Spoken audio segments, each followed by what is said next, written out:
l'ancien aumônier de la reine a défendu les mesures visant à retirer le monarque en Jamaïque avant de faire l'éloge du prince Harry pour les visites du duc sur l'île. Un ancien aumônier de la reine s'est prononcé au milieu des mesures prises par la Jamaïque pour abandonner Élisabeth II à la tête de l'État et devenir une république. L'évêque de Douvres, Rose Hudson Wilkin, a suggéré que malgré le débat sur l'île des Caraïbes sur l'avenir de la monarchie, la famille royale est aimée en Jamaïque, et le prince Harry en particulier, que Madame Hudson Wilkin a désigné comme étonnante. RT RVD Hudson Wilkin a déclaré à Times Radio, « Les gens disent, en fait, que nous voulons que notre propre chef d'État fasse partie de la progression. Cela ne veut pas dire que nous n'aimons et ne respectons plus Sa Majesté, ils disent simplement que nous voulons être pleinement adultes et je pense que c'est normal d'être pleinement adulte. Je veux dire, nous aimons la famille royale en Jamaïque, le prince Harry est absolument incroyable. Il va là-bas et il a ses danses avec la femme et le rassemblement autour de lui. Il est amusant que la famille royale soit aimée en Jamaïque. Nous disons simplement, nous avons la conversation en tant qu'adultes qui dit, en fait, nous voulons être pleinement maîtres de notre propre destin.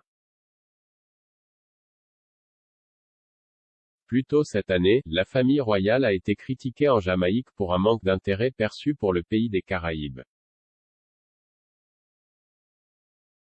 S'adressant à BBC Breakfast en juin 2022, une femme a déclaré « Retirer la reine ne va pas être mieux. Quand la reine est arrivée quand j'étais jeune, la Jamaïque était meilleure, je ne vois donc aucun moyen de retirer la reine. » Le Premier ministre ne fait rien, la reine ne fait rien donc nous ne savons pas vers qui nous tourner. Un homme a ajouté, cela ne fait aucune différence, ce n'est pas le cas. Parce que, quoi fait la reine? La reine n'a rien fait depuis l'indépendance. Donc ce n'est ni ici ni là-bas si nous sommes une république, rien ne va changer.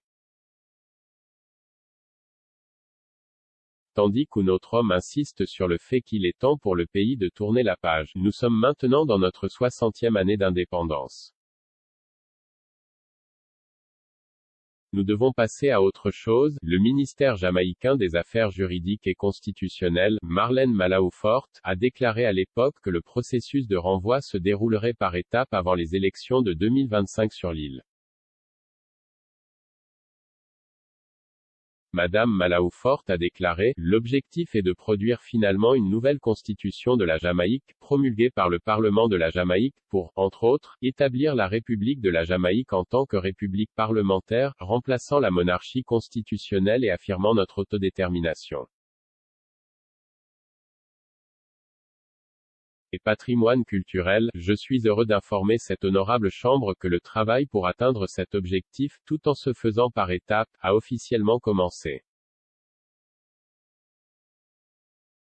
Elle a ajouté, le travail de réforme à accomplir pour atteindre l'objectif d'une nouvelle constitution nécessite une coopération entre le gouvernement et l'opposition parlementaire, ainsi que le sceau du peuple.